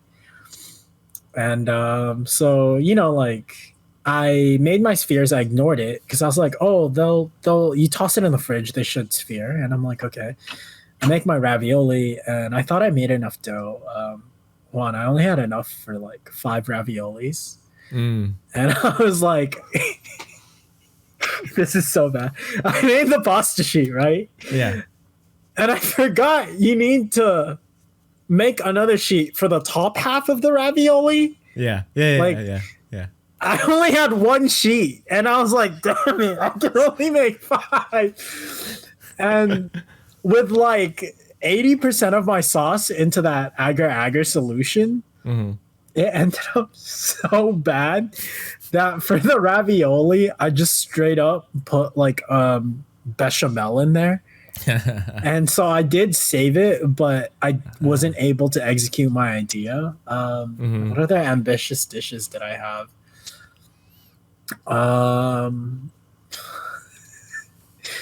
There's too many. Like I tried this one's dumb. I tried a burger, but instead of like, how the meat's in the middle and the buns are on the outside? Yeah. I was like, yeah, I'll make the meat the buns. So in the middle you have a piece of bread. And I was like, yeah, that'll work. You do that in In-N-Out, right? Like Dutchman or whatever? The Dutchman works because it's so thin, right? It's just cheese binding. Yeah. Yeah. But I mean like meat patty, like lettuce, tomato, sauce, like onions, bread, sauce, onions, tomato again, then another meat patty. The issue with this one was as soon as you bit into it, the patty would break. So the burger, if you will, the inverted burger didn't quite hold. What else? I did this one in culinary school. This one's I don't know. Maybe I'm just bad, but at the time I was in the baking part of the program and I wasn't a good pastry chef. You had to make your it was like a group dessert, and you have to make 2 desserts, and you prep everything with your team. You're in a team of 3 or 4, but you all played it differently. Yeah. So I was like, okay, well, mine was like it's like a praline tart. Okay. And so I was like, okay, like I'll make the praline like a hemisphere, so like half a circle, and then I'll put the praline cream inside the tart shell, and then I was like, on top, I'll put a cage of sugar, and then on the cage of sugar, I'll while sugar's hot, you can stick a lot of stuff to it. I was like, I'll heat up the sugar, then I'll stick crunched hazelnuts on top, so that way if you break the sugar cage, the hazelnut should come down into the praline cream and combine, and it should be a good bite. So I was like, okay, how do I do this? And I'm like, oh yeah, a balloon. Like I'll get sugar, melt it over a balloon, it'll be the shape, and then I'll pop it, right? So that way I have the shape. So, it comes to the day, we prepped out everything, and we have to plate our dishes, and you had maybe like 20, 30 minutes to do it. And I was like, okay, I'll make these sugar cages. I heated sugar to where I think that it was not too far where it's, like caramel even. My sugar was still pretty clear. and I coated it in the balloon, and I was trying to make the cage. The balloon immediately popped because of the temperature of the sugar. And I was like, oh my God, I'm panicking. And I'm looking on my phone. I'm like, how do I make a sugar cage? Is there another way to make a sugar cage? Yeah. I found someone that uses a ladle. And I was like, oh, okay, I watched the video, right? He used the ladle. I watched the full video. He pours the sugar on top and like he does like crosses and then he makes a circle. So that way the rings kind of keep the crosses together. And then he cools it, and then when it's cool, he just twists it off. Right. I must have missed a step because when I was trying to do this, it broke. Damn. And I was like, what? Or like some of the sugar sticking to the ladle. Right. And I was like, oh my God, like I should have oiled the ladle, like, you know, put a barrier of oil or like even butter. So that way the sugar doesn't stick to the ladle. I didn't think of that. By the time I finished all this, I had 10 minutes to present. And I was like, you know what? Like tart shell it is, no fancy. Just the tart shell, and I dusted everything on top. And then for the second dish, they're like, yeah, plate it more great. Like you can get creative with plating. Yeah, you definitely can. So it was like a pastry, like almost like a pie crust was like the base of the dish. And then I forgot the other elements. It was like candied oranges and like vanilla and ice cream. Wow. You know what I did? What? I took like the pie shells, I made triangles, and I put everything inside it like a pyramid. So you have this pyramid of just pie shells and you don't know what's inside. And then I just poured the sauce on the outside. And I was like, wait, I should do a different texture for every side of the pyramid. So one pyramid had like sugar that's just dusted. The other had like the actual sauce. One side had nuts. And the other side, I forgot, was like just some cream. Yeah. And it's funny because this was my biggest class yet. We were like 16 of us. And so we all place our plates down and you don't know whose plate is who. But the professor was like, go around or the chef was like, go around and point out which dish you like the most and say why. And everyone's like, that one, plating, blah, blah, blah. I like the colors. I like the organization. I like how minimalistic it is. And then after that, they're like, okay, now point out one dish that you think is the worst. I thought I would get dragged through because halfway while we're presenting, my ice cream is melting. So one of the pyramid sides is collapsing. And I'm like, oh God. Because I forgot to cool down my plate. Always remember, guys, hot food, hot plate, cold food, cold plate. So if it's cold, toss your plate in the fridge for a little so it's at least cold and can sustain things like ice cream. Yeah. So everyone's like kind of ripping on this one guy's dish, and like I kind of understood why it was potentially the worst one. But I had two people in my class of 16 point at my pyramid, and one of my classmates was like, yeah, it looks like this person didn't really know what he was doing, or like kind of lost track of like how to play, or like it seems like there's no direction with the plating and they just dumped the pyramid. And internally I was like, that's exactly what I did. That is exactly what I did. Yeah. Love that. Mine would probably have to be, I remember last year was like Thanksgiving where we had friends over. We made a bunch of different dishes together, and we made sinigang. Ooh. We made chicken tikka masala, and then we made the Filipino spaghetti. And then I forgot we did like one more dish. So what I did was like in my plate, I just mixed everything together. The soup, the Filipino sweet spaghetti, basically the spices from the Indian food, and plated it in a certain way, and then ate it. And it was the most interesting flavor. It was basically like I felt like I could see the whole world. What? When I Okay. when I What was in tasted- there? It was just a bunch Some of illegal different- substances. Absolutely. There's just a bunch of different flavors overload. Whether that's good combinations or not, I'm still not sure, but it was very interesting for sure. Okay. So that's my take. I think it can be good as long as you give each flavor their allotted time to shine. And as long as they don't mitigate each other, essentially. So if the flavors in your dishes, for example, were sweet, spicy, bitter, and sour, Mhm. as long as there's nice transitions and you get the full effect, then it's good. But if you're just tasting spicy and not the other three, that's when it's like unbalanced and you might have to tweak it a little more. But yeah, Absolutely. Balance is key. it is. So as far as desserts are concerned, like what was the one that you made that you consider your favorite? My favorite dessert that I've ever made. Yeah. Wow.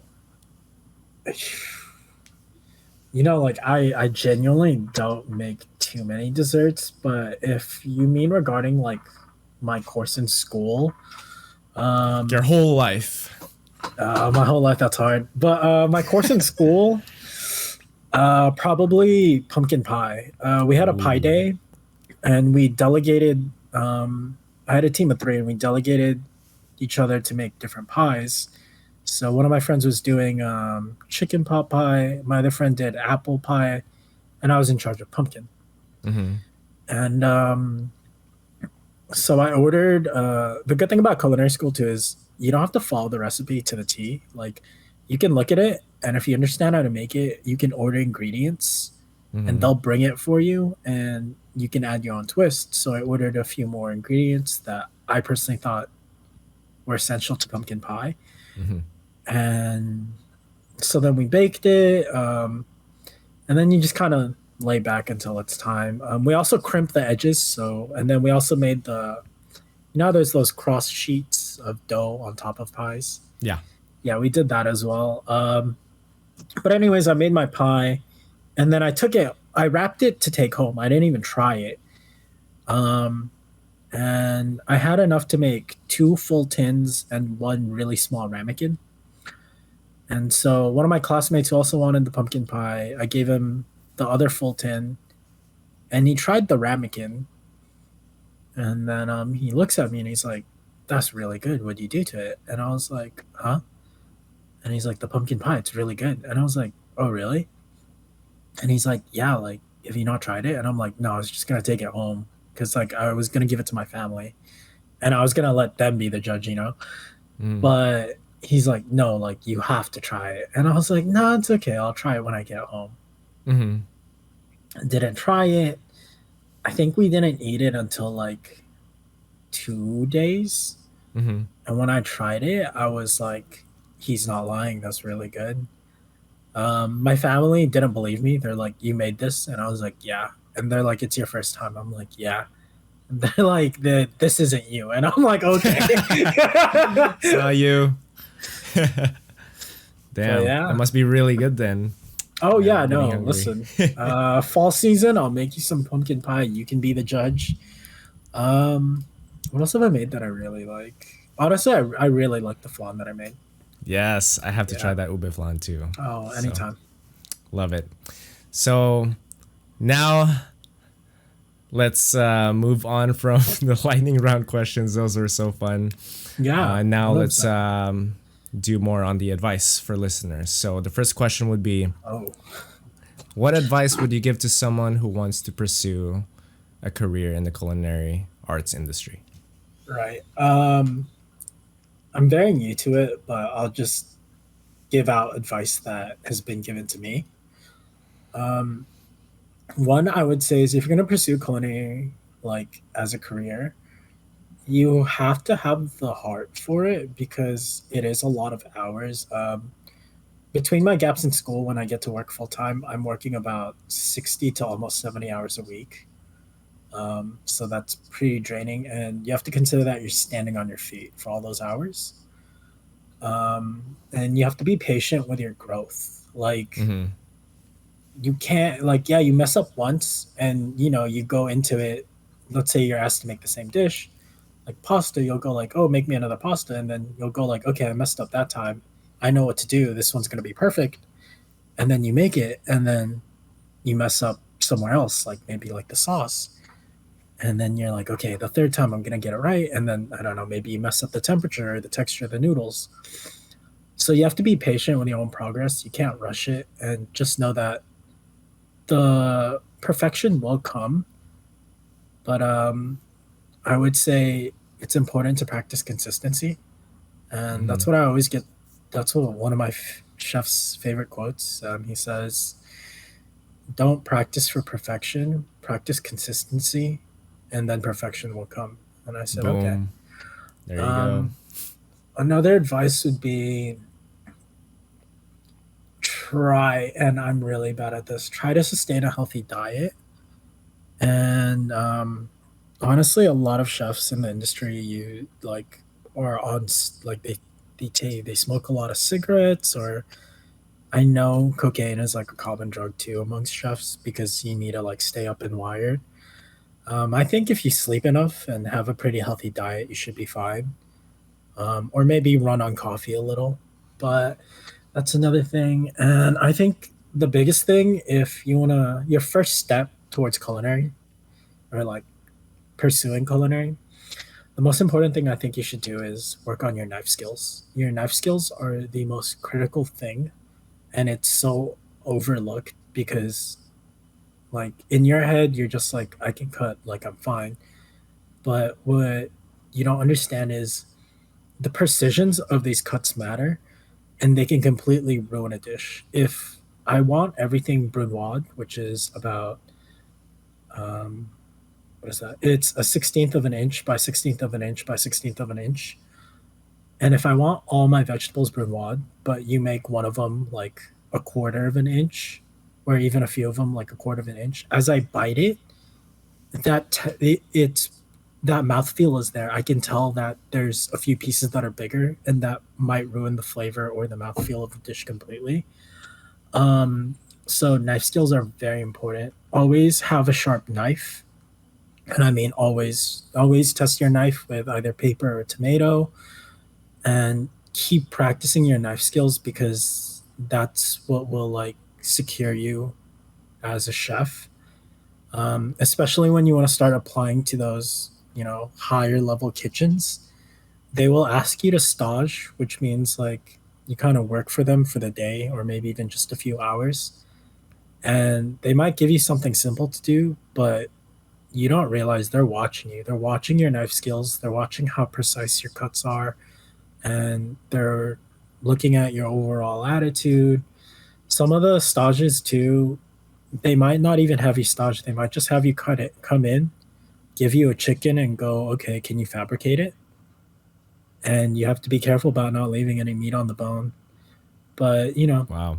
practice makes perfect, and I think if knife skill is something you want to develop, you can do it at home. You can go to places like Smart and Final and buy a bunch of potatoes or onions for really cheap. Like you could buy a whole box of them for I think like $8 or 10. Um, yeah, I knife skills are really fundamental. I think having a strong base is really good. So work on the basics too. Like Juan said earlier, eggs.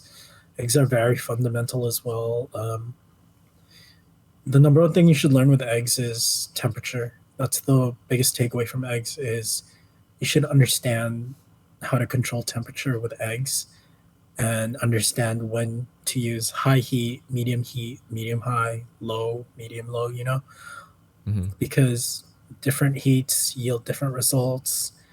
And trust me, even using medium high heat on certain ingredients can burn the flavor. Even though it's not physically burnt, Yeah. it can completely get rid of the flavor, and you don't want that.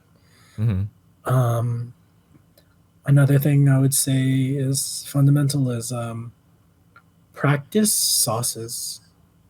It's kind of underlooked, but you want to practice your sauces until you get them to the right consistency, which is nappe.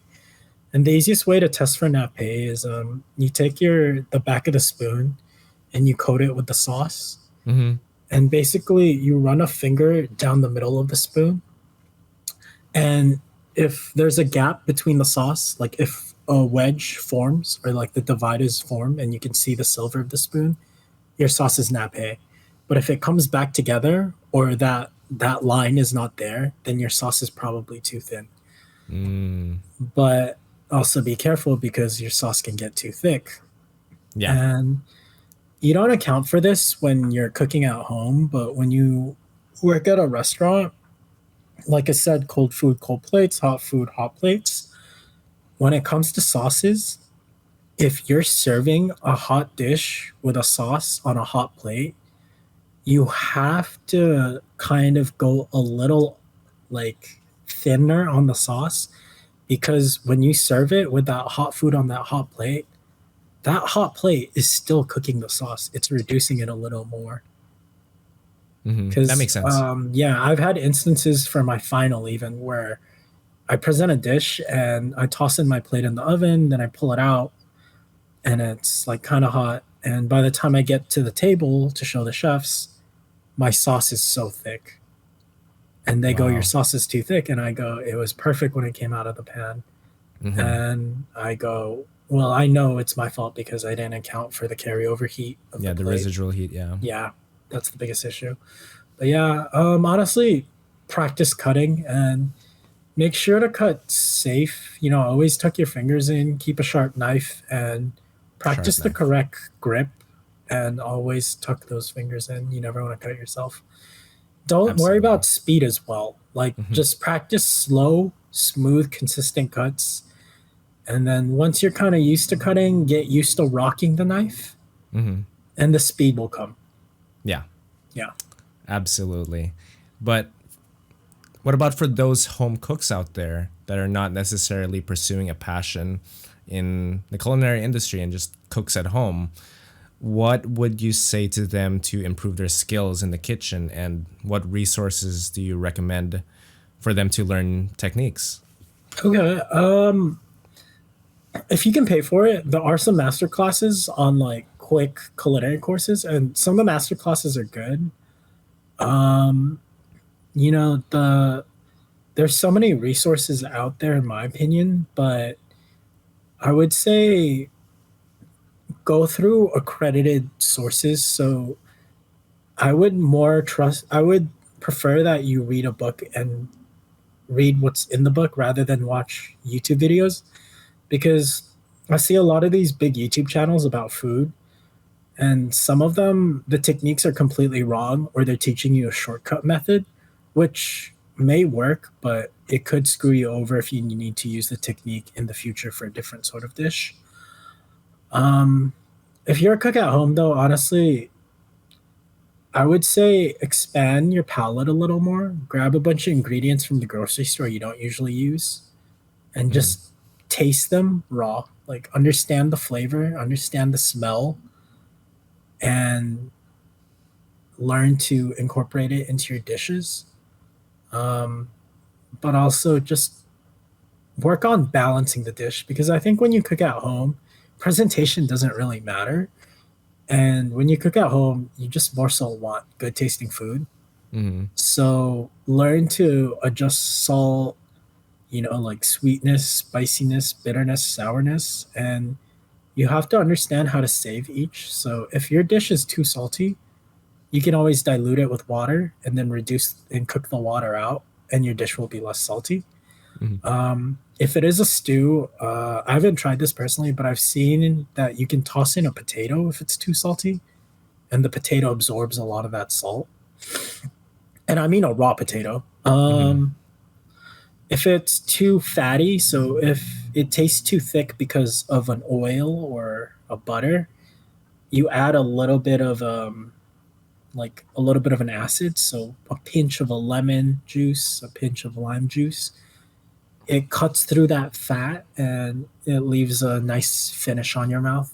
Hmm. Yeah, there's a lot of these spices and like ingredients can counteract each other to help better balance your dish. I say do research to find how to do what when you're in a predicament. Um, and honestly, if you cook at home, the biggest thing I recommend too try to avoid cooking at high heat. I feel like at home we get too impatient. We want our food fast, so we just cook it as quick as we can.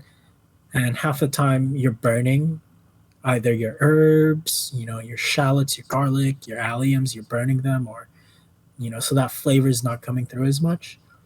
I would say practice cooking on like medium heat, medium high at maximum, and that'll give you the best flavors. Um, but honestly, as long as you cook frequently at home, you're bound to improve. And don't compare yourself to restaurants, because that may make you feel bad depending on what restaurant you compare yourself to. But yeah, and always be open to the opinions of your friends and family when they try your food. Hmm. Yeah. Absolutely. A lot of great advice for sure. So thank you for that, Thank you. Yujin. Thank you Yes. so much, Juan. 2 more questions. No problem.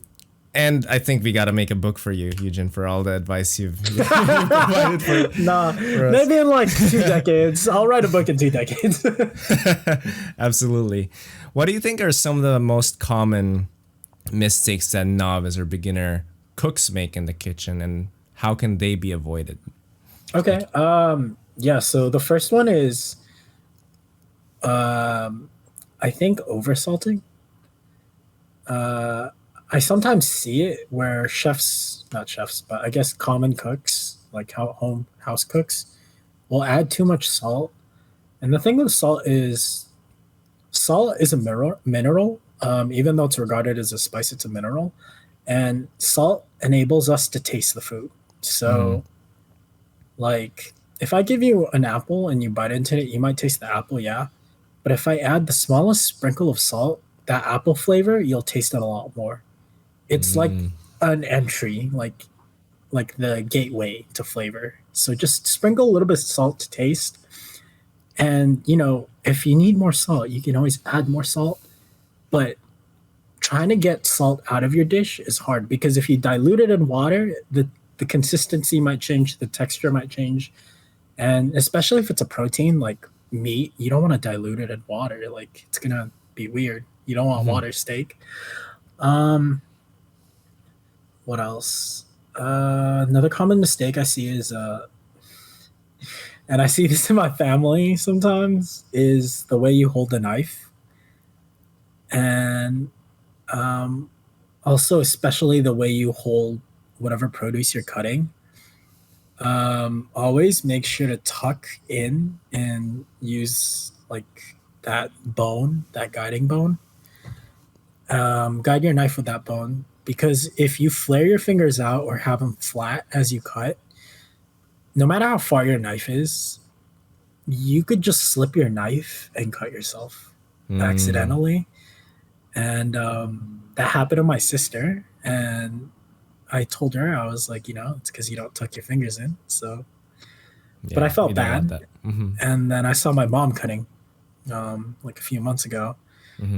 And it kind of makes me cringe. And I was like, please tuck your fingers. You're going to cut it. She didn't listen to me. She got mad at me, right? 2 days later, I come home and she's like, oh, like she's like kind of crying. I'm like, are you okay? And she's like, I cut my finger. And I'm like, Oh no. with the knife? And she's like, yeah. And I'm like, what did I tell you? And it was kind of deep.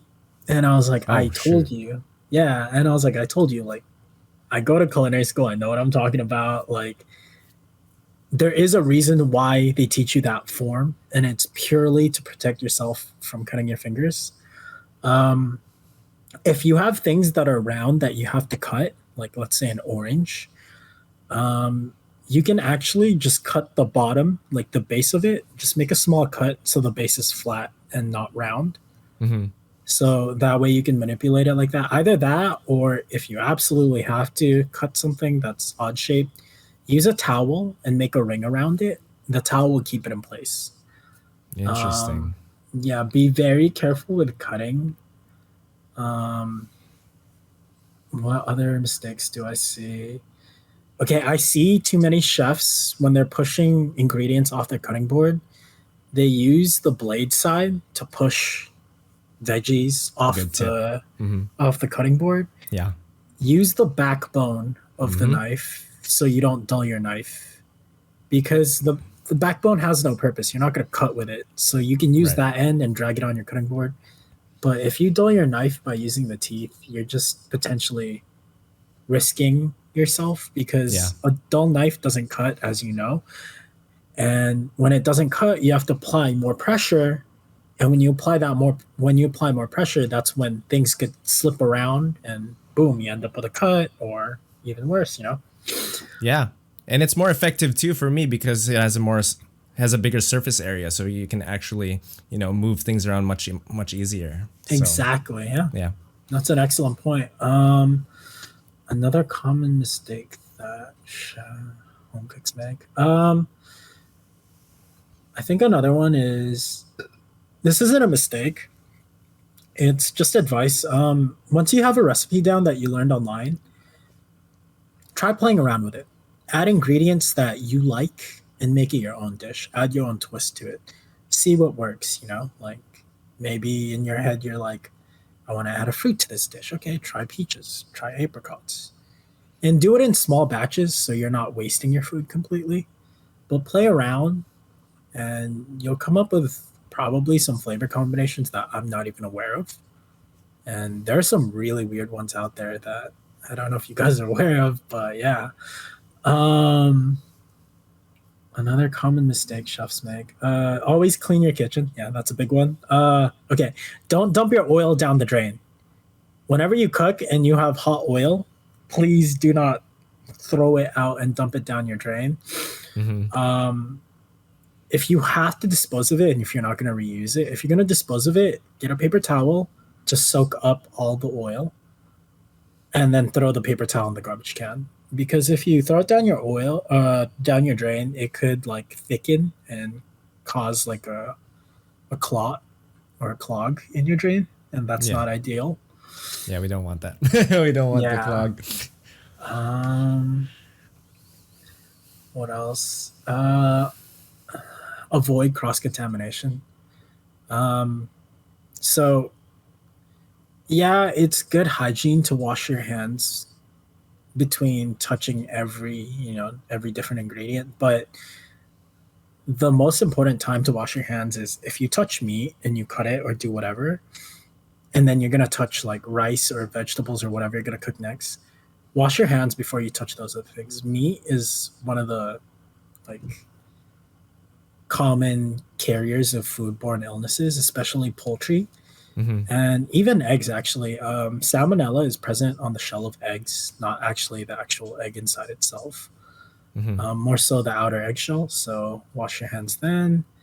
And certain berries, like also wash your hands. I know it sounds like a neat freak thing, but I mean, I could potentially be saving you from, like an upset stomach. And yeah, that's not ideal. And yeah, I think that's it. Honestly, everyone cooks at different levels and everyone has their own understanding of cooking. I think that take your time, learn to grow, and try to utilize the internet and all the resources we have out there for culinary advice. Try to seek it from professionals when possible. Usually chefs are very open about sharing, how they make a certain dish or their culinary techniques. Most chefs won't shame you for it. Like if you ask them, hey, how do I braise something? They're not going to go like, you don't know how to braise. They'll go like, oh, well, what are you braising? And then, there you go. But yeah, honestly, okay, wait, one more thing. This needs to stop, okay? Don't buy an air fry everything and say, oh, look, I made dinner. And listen, no. No, you didn't. That's like me tossing stuff in the microwave and going, boom, I'm a chef. Okay, listen, please. Chef Mike. Chef Mike, exactly. Chef air fryer needs to stop. He's fired, okay? Like, it's convenient to have an air fryer. I go for it. Use the air fryer all you want. But just know you're not really learning how to cook by using an air fryer. You're just letting the machine do everything for you, and you're tossing in you're tossing something in basically a convection oven. An air fryer is basically a convection oven. So it's just an oven with a fan, basically. There you go. Yeah, I mean, have you seen some of the air fryer recipes? They toss in like shrimp, some seasoning, and like some And that's cheese, it. That's all and you that's need to it. do. And I'm like, Yeah. oh my god, Well, some people want the easy way, you know what I mean? Like if you don't it have a lot is. of I time, agree. then yeah. I mean, yeah, I agree. I think if you want the easy way too, honestly, just prep your food one day of the week and then freeze it and make sure it's marinated, whatever it may be, or like ready to go in these freeze packs. And then when you're ready to eat it, just toss them in the oven for a few minutes. There you go. Use a what do you call it? A food thermometer, by the way, especially when you're like getting the temperatures of your meats. There's different temperature ranges for different proteins, but chicken should ideally be above 140. I would take chicken to about one 160 actually, Yeah. and that would be a good point. For fish, you can serve fish at around 145 to 150, and that'd be kind of the minimum threshold. And then steaks are obviously anywhere from 135 to about 180 if you want like well done. And then most Yeah. dishes, if you like reach a certain temperature and you let it rest, it still kind of carry overs the cooking Yeah, the process, right? carryover. Yeah, that's an important thing to actually know. There you go. He taught you guys something I didn't. Definitely account for the carryover temperature. When you when you temp a dish and you remove it from the heat source, you have to understand that the carryover heat is anywhere from 10 to 15 degrees. So if you're trying to get, I don't know, like a rare steak at 145, you should pull it out of the oven at least 135. It'll touch 145 by the time it's ready to cut and it rests. Yeah, don't be shy. Don't be shy. Yeah. Love those advice. One thing I would probably say is just, something simple. Just read the labels in the back, or, whenever there's instructions, or like when it comes to food safety, just read the labels, look at the expiration dates, whether it's food or like drinks or anything. If it's an expired milk from last year, don't drink it, obviously. Yeah, definitely So, don't. so just little things like that. So one more question for you, and this is a pretty big one, is what is the Sure. most important lesson, just the single most important lesson you've learned as a chef, and how can this lesson be applied to other areas in life? Oh wow. Is this with regards in like my job or at school? I Or guess just in in general? general. In Yeah. general, Yeah.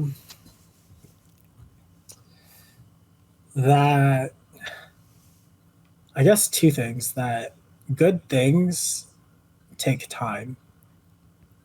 Like some of the best dishes I've made have taken me hours. Like for example, I one time made a lasagna that took me like 72 hours.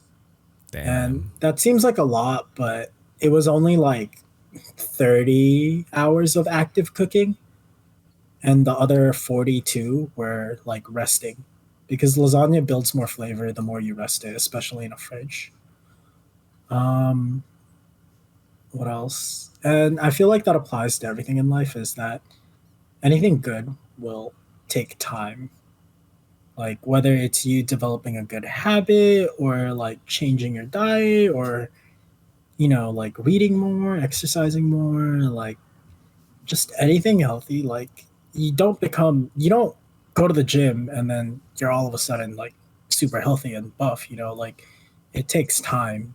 So good things take time. That's the one thing I noticed or I learned, and you have to be patient with it.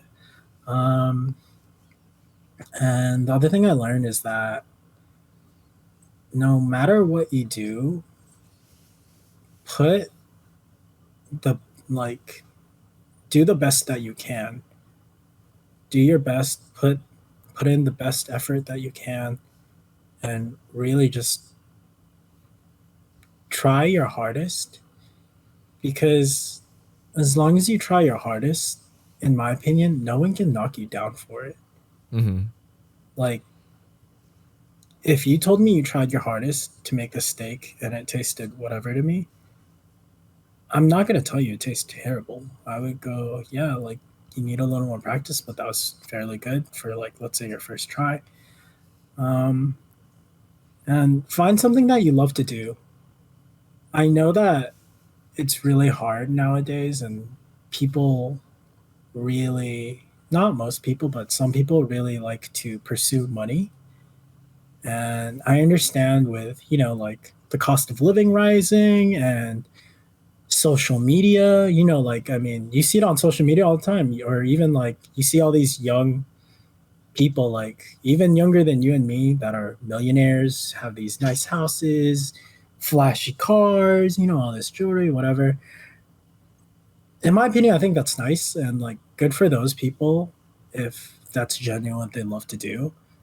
But rather than pursue something for the money, I think you should find what you love to do and believe in your skill. Because if you do something you love and you become a master at it, there's no way you're not going to be rich, or, you know what I mean, or well off. Like, if I was the best delivery boy or like the best shipping company, I'm going to make money. You know what I mean? Yeah. If I'm the best, I don't know, like iPhone repair guy, I'm going to make money. Mm-hmm. If I'm the best paper company, I'm going to make money. Find something you love to do and be the best at it. That's what I think. You're the best artist, gonna make money. Believe in your craft, believe in your skill, hone it to perfection, and I think truly that's what leads you to success. But that's if you want to be like have that fulfilling feeling, or like feel that fulfilling feeling, in my opinion. But yeah, I mean, that's my advice. Do you have any? I just gotta say that was so good. How can I even top that? Yeah, just finding something you love and just stick to it and be the best at it. That's such a good advice, I would say. Yeah. Even like the best cleaners or gardeners, if you're the best at it, you get contracted by so many people, you're making money. But I wanted to ask, in your industry, is there anything that you have learned and that you can apply, or that you've learned to apply? I would say, like in anything in life, not just in my industry, but for every industry as well. Mm-hmm. In my case, is filmmaking is balance, just putting an emphasis on balance. So Okay. we were talking about, creating dishes, right? Like having different flavors, different things that go along with it, different techniques. But I think like if you have a balance in those dishes, even though your skill level is not the same as, let's say, like a 25 Michelin star chef. Yeah. Like if that dish has a lot of balance, like you said, you mentioned earlier about the chef that you didn't even know, Yeah. and then you tried the dish and it had really good balance, right? And then this is like one of the best things you've maybe even tasted. Same thing with everything in life. Like for example, for film, just because some films have better let's say cinematography than others. Maybe some films have crazy special effects, crazy, production design added to it, crazy, like really good, like everything, right? But if it doesn't have that balance, if it doesn't have a good story, if it doesn't have all the elements that go into creating a really good film, then what is all that really good special effects for? What is all that, that Yeah. other stuff for, Like all the components have to come together. Absolutely, all the components have to come together. You don't necessarily have to be the really absolute best at something to create the best product. And I think for me it's just having that balance, and having that balance is just makes everything the best, whether I like it's that. yeah, whether it's a movie or a dish, like we were talking about dishes earlier. But now I am hungry.